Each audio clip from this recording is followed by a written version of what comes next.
All right. The previous session we had Engineer Ohaga presenting a standardized training report, and we had a lot of questions there. Some of the questions I will then share with Engineer Ohaga later on when I will be filing a report with him, and then he will maybe write a report answering questions directly that he was not able to answer. And I believe he also took some notes, so we will answer all the questions that are there. So this session, we will limit it because Engineer Wanjala is going to be, is having another engagement elsewhere. So I will rather you be specific on questions that were not answered before regarding his presentation, then we can now let him go on with the engagement elsewhere that he had. So Engineer Wanjala, welcome. I would allow you to introduce yourself, and also I've made you are now able to, you should be able to share. You should be able to share your screen with us with your presentation, and the floor is yours. And in case of any questions, it's me or Diana. You can send the question directly to me or Diana. Members. Okay, Yes. I'm getting a prompt of host disabled participant screen sharing. You can share. Check again. Okay. So, is it visible? Yes, it's visible. Yes, yes. Okay.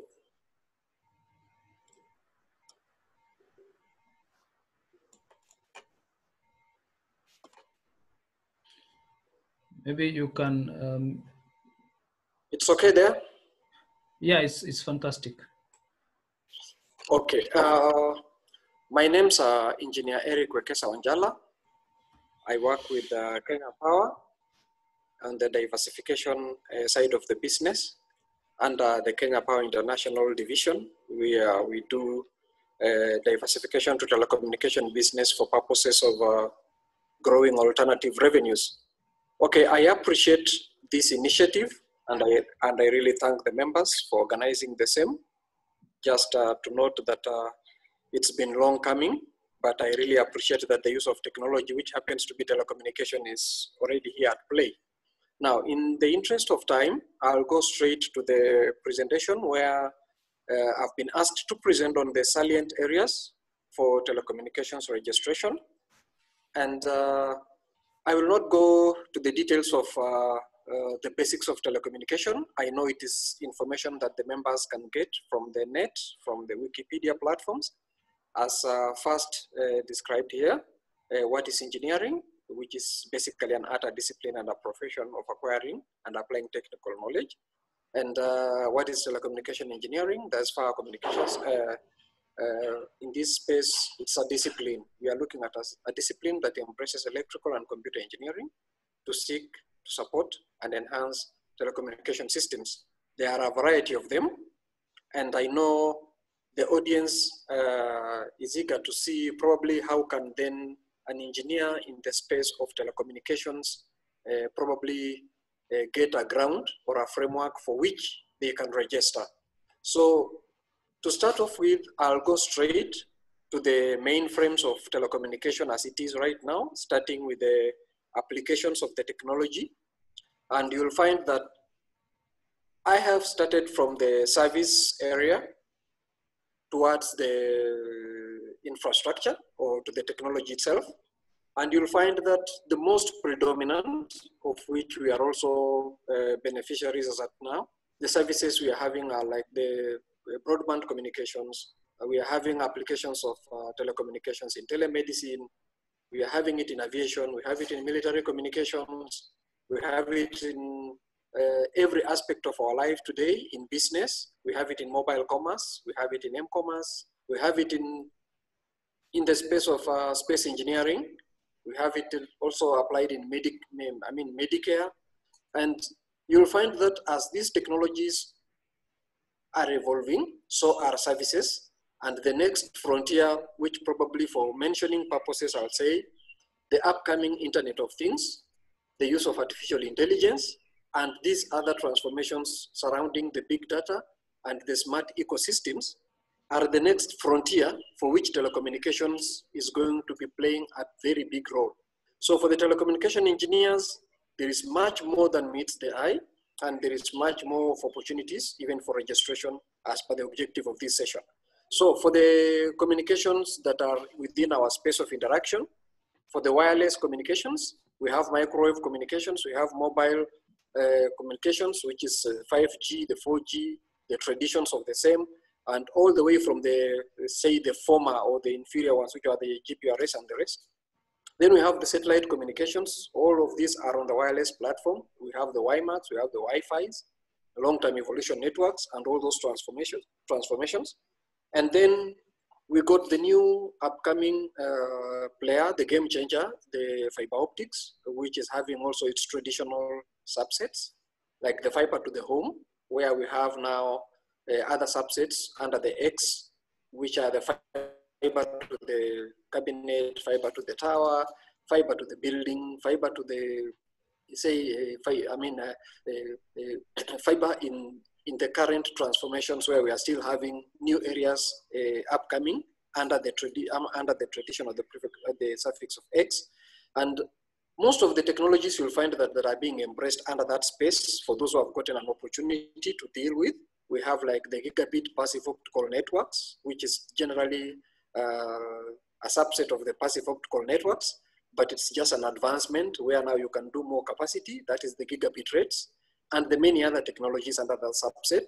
Then we have the traditional copper, the PCMs, the ADSLs and the XDSLs. Those are the enhancements on the copper network to make it carry more capacities. So with all these areas put into one, and then we add on the switching technologies, which are probably for the mobile service providers or the telecom or the telephony service providers, where now all these technologies come together, and then we embrace the telecommunication as a whole. Notwithstanding, we are using it extensively also in the utility space where we are ourselves for purposes of supervisory control and data acquisition, that is for network management. So it is still a new area to grow. So the salient areas for the members to benefit from, what are the opportunities for the engineers? Basically, just like any other profession, the opportunities ride in problem solution, new projects, upgrade or change in technology. Now the engineers are wondering probably how this will be for their benefit.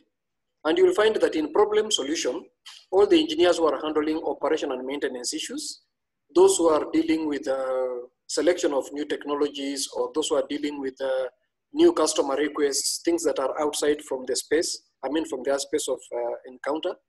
If I will focus on those ones who are dealing with operation and maintenance first, you will find that most of the problems that arise in operation and maintenance give rise to the opportunities we are talking about here. And you'll find that with more data collected and with the problems that have been identified, seeking solutions to be addressed, this give a basis for the engineers to start their projects. Because for engineer registration, problem solution is the fundamental. So the question why keeps coming here and there. And that's why you'll find that if you have gotten a problem from an O&M space, then the question is, how did it come about? How can it be resolved? Then after those two questions, then you go further, then you're asking, is this the most optimal solution to this? What is the risk? If not this, then why do we choose these technologies? And all those questions of whys and hows will now give rise to what is of interest to the engineers here. So number one, in your general operation and maintenance practices, data collection should be a daily target.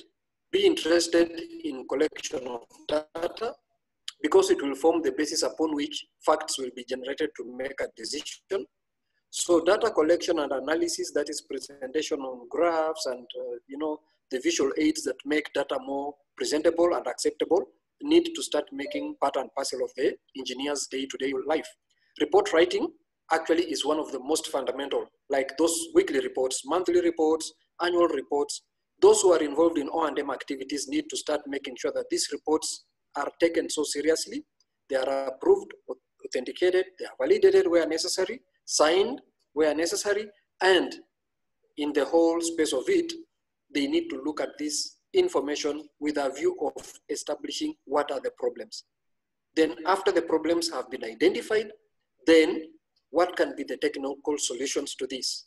Then the matrix of full proving the choice of that solution become now the next level for the engineer to be involved in.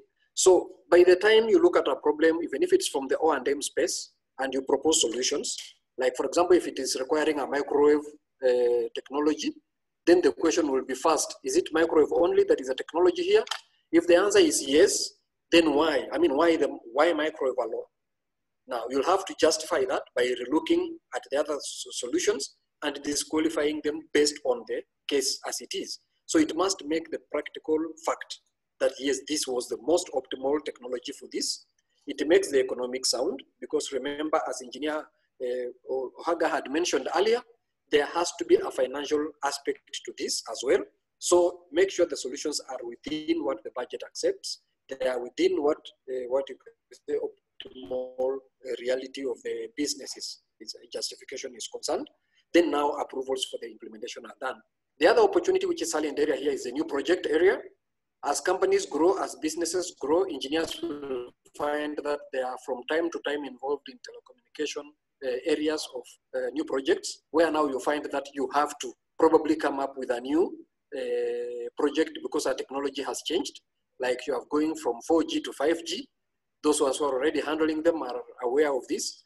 Then you'll find that there is the aspect probably of redundancy requirements within the system. You have to deploy a new project. Then you'll find that as you come up, you need to come up with a concept. Then you have to come up and justify why this technology, not the other. Those are the facts that have to be very outstanding.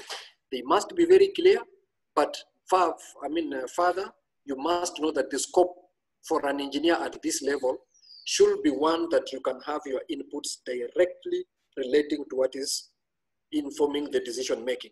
You don't go for a project that is going to be wholesomely done by experts or tanky, where you have no input at all, so that now it becomes an issue of you trying now to lift an accomplishment from another area.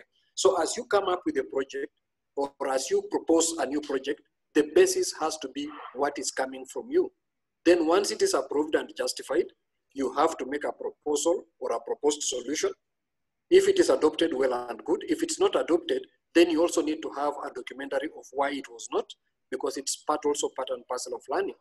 So business justification, I will not go into the details because Engineer Ohaga had mentioned it, and project implementation follows the same trend as Engineer had mentioned. Then the other salient area which is of interest, for example, like in our case, is for example now in the area of risk assessment. Risk assessment reports in companies, be they technology, telecommunications, or technology otherwise.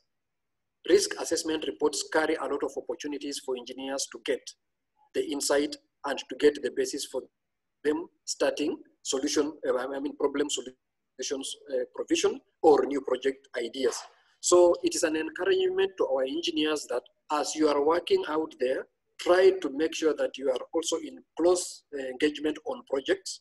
So, risk reports, because they give rise to some challenges that the companies are having, some of which are their solutions in the technology space. And this will be a very good area for engineers to work, looking at how the problems can be solved. Now, I'll take one example, for example, like for engineers who are working in the telecommunication space, like in microwave systems. A microwave system can be challenged by weather. It can be challenged by physical attributes to the network itself. A new building can come in between your line of sight, and or one or two of the areas can be challenged by weather. High winds can swing the antenna off so that you require panning and such kind of activities. Now, it should not be an issue of guesswork to resolve this. It can be a project that can be done strategically, starting from the problem solution of either intermittent links, loss of link, say high losses, unusability and such, that can be modeled now into a project with a view of you going in to investigate what has caused the link to be such lossy. And through the investigation on the line of sight, you might establish that probably a high building has come in between. Now the project aspect will be the proposal of how do you go about resolving this. If you choose to go fiber optics, if you choose to go copper, if you choose to heighten or make higher the antenna heights on the towers at the two extreme sides, that has to be informed by an engineering approach. And then this will have now to come up in terms of design.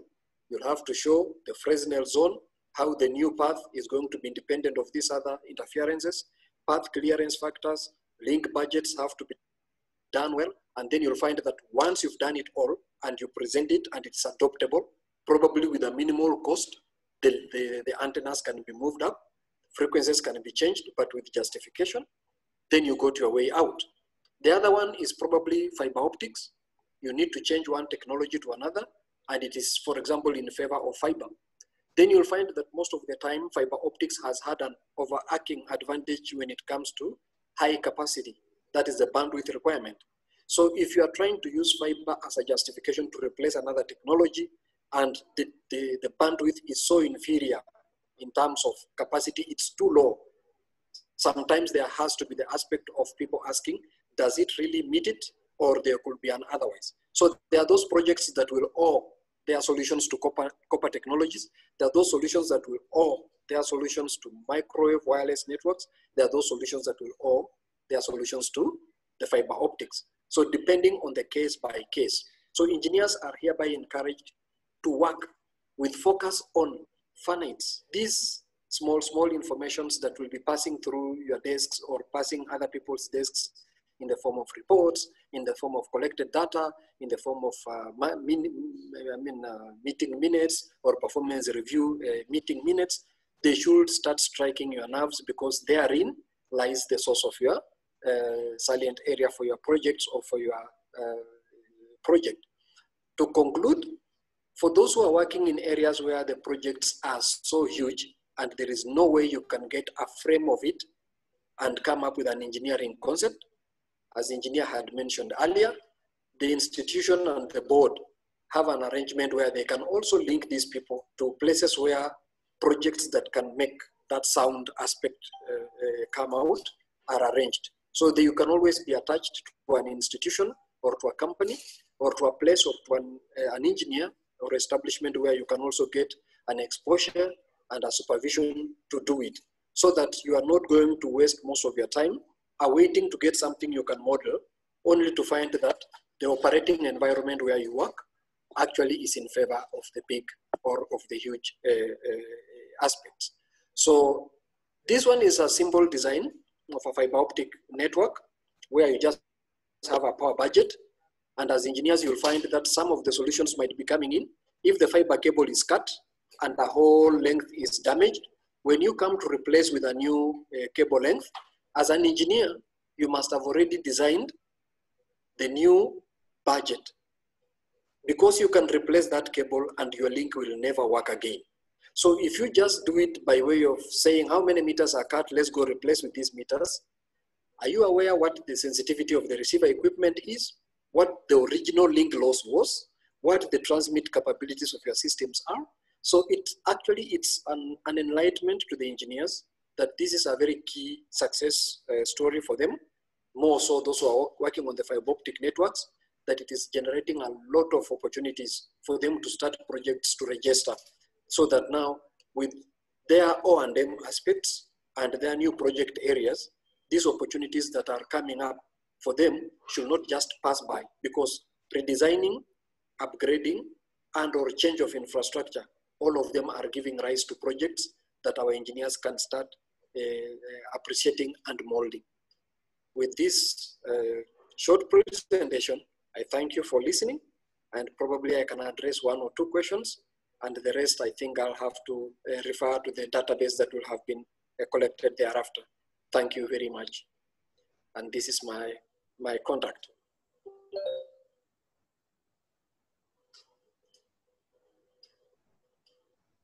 Yes, hello? So thank you, Engineer Wanjala. Anyone with a question, please, you can unmute your microphone and ask.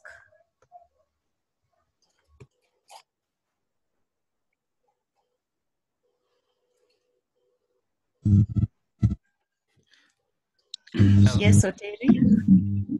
Yeah, I would like to ask engineer. Thank you for the presentation, but my question is on if somebody has done software, is there a way you can be able to register based on that? Yeah, that engineer. That question is also connecting. Oteri, you have electromagnetic interference next to you, or wind.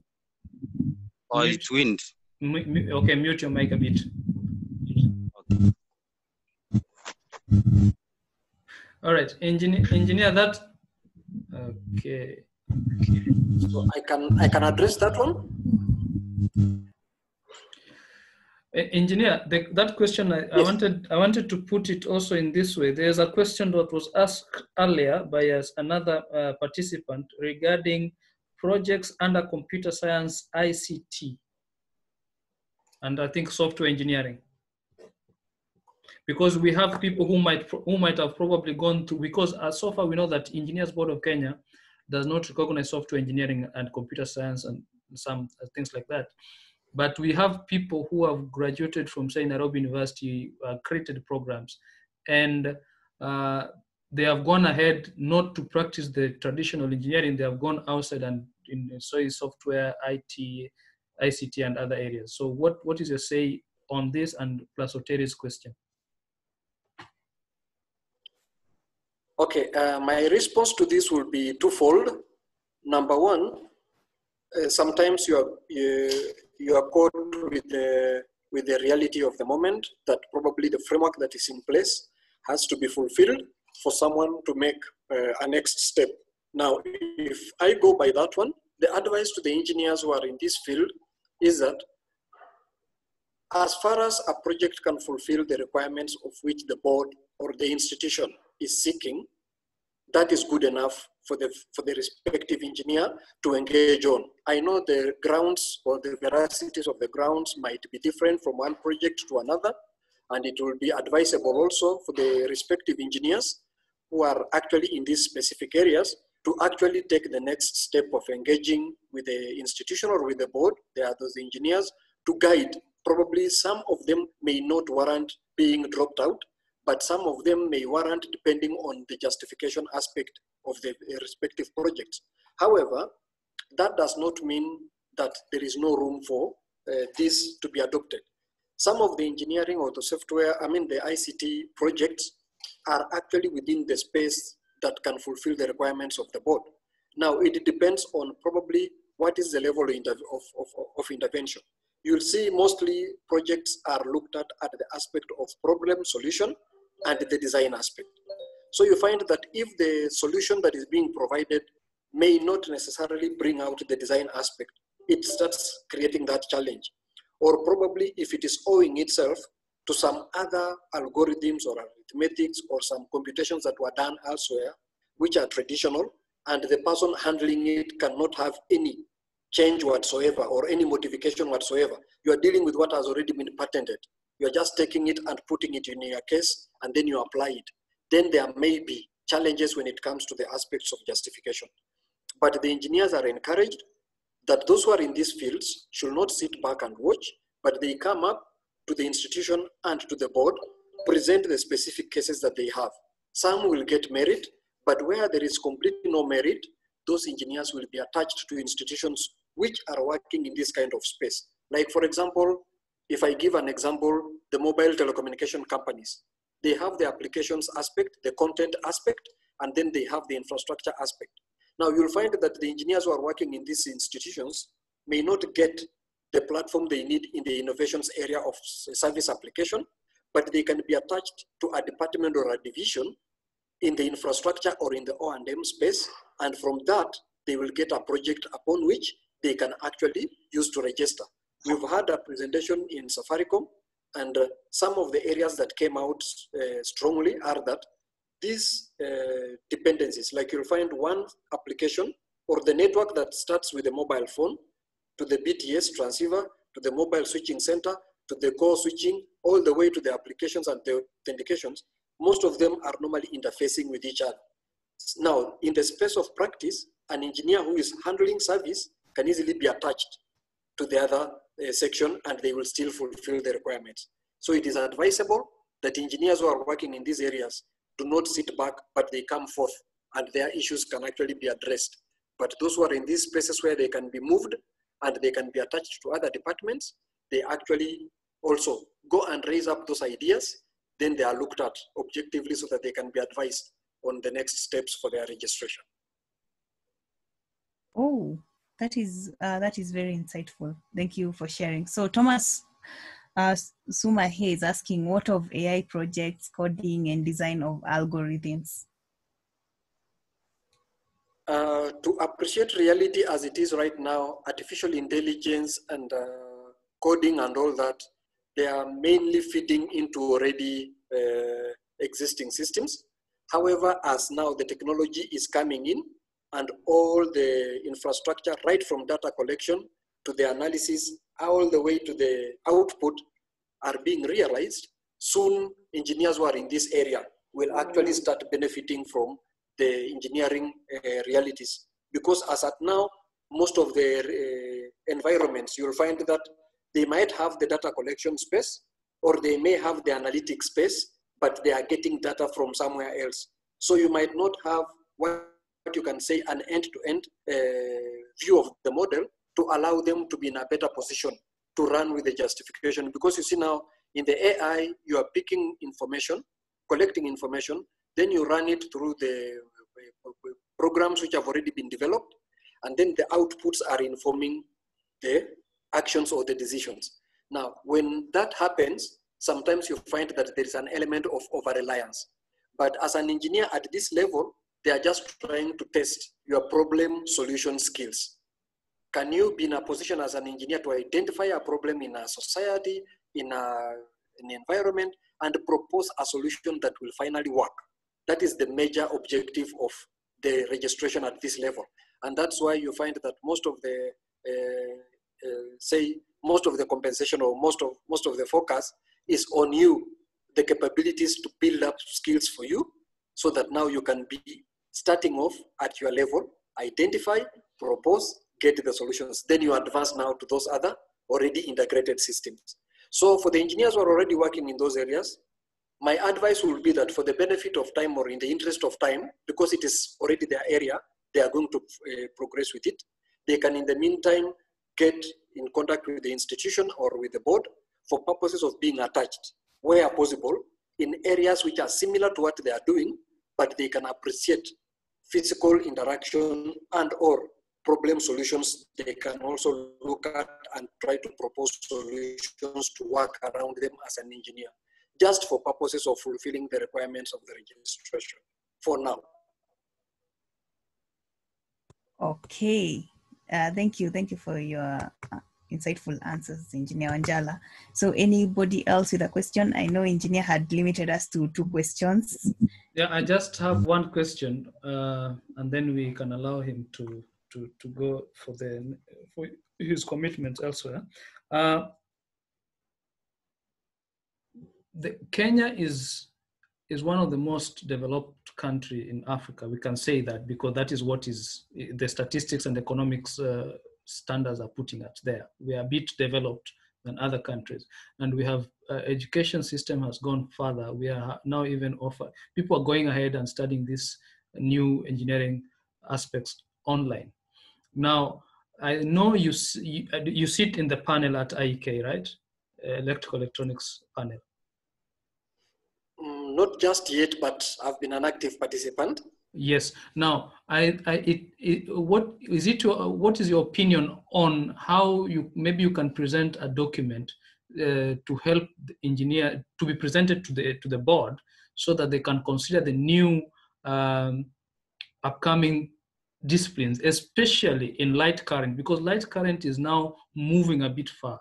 We are now going towards other areas, and just generally in electrical electronics engineering, we have seen the aspect of people moving a bit in the new upcoming disciplines. So don't you think it's a high time that engineers like you who have interacted outside there can do a document that can be then presented by the board whose president is actually sitting in the board actually? Yes, I really appreciate the question and thanks so much for that. On this aspect, we have already had what you can say some in-house brainstorming. We've discussed with Engineer Ohaga and the other engineers there about then what next. It is embryonic, yes, but what next? Because the speed at which the technology is changing itself in the, say, first world is not synchronizing with us. It is us to catch up and even meet the digital divide. Now, some of these new areas which you have rightfully put are not embracing the traditional methodologies of engineering registration as it was probably yesteryears, but we have now to put in a framework that now adopts them into our current space and then provides room for them now. Because like you've rightly put it, if I say a technology like data center services, it has just come in, it is bringing with it the cloud computing space, and in it, at the infrastructure level, data center technology offers so many opportunities for engineers. But immediately you go to the second level, which is now cloud-based, it is almost virtual. Mm-hmm. But you see, without us now appreciating that data center technology has to find a basis, it might be hard for us to get a full development for the virtual space, which is the cloud computing. So we are discussing, actually our next move was to do now what you have just mentioned, a policy request. Can we start looking in unbundling some of the areas that are actually making transformational realities in engineering? I'll have to mention telemedicine. We've had even presentations ourselves where you find that, like this current pandemic we have, doctors can be safeguarded and they can deliver better when they are also cushioned. So from the comfort of their zones, can we have like all hospitals put on one broadband network which is sustainable, affordable, and telehealth can have its way, then telemedicine can reside in. Then at the same time, can we have all the correspondences between the doctors in a hot sync in a certain data center somewhere with proper repository in the country and without the country, so that now we can have anything taken care of in the aspect of failover. So you find that if we bring in that justification that this technology is here, and they are all requiring engineers, now we need a boundary. That is where we are right now, and we appreciate that it is forming the next course of interaction. So we hope probably in the course of this year, we are championing that space, and we hope once it is taken into, appreciated, and policy directions are given, engineers can swim in the opportunities as much as they can. Because it's a high time we even take in software engineers so that we can now start regulating them, because there are so many software that are being put outside there, and somehow we also need engineers who are making those applications to be regulated. Otherwise, Kenyans will be losing data, and they will be losing even their personal information out online.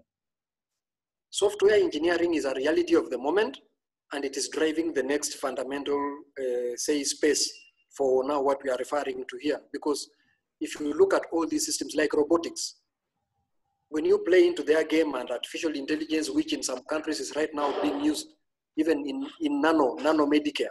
Nanomedicare is infusing all these things into a paradigm so that now you can focus on only the challenged body parts of the patient as opposed to taking medication traditionally through the mouth.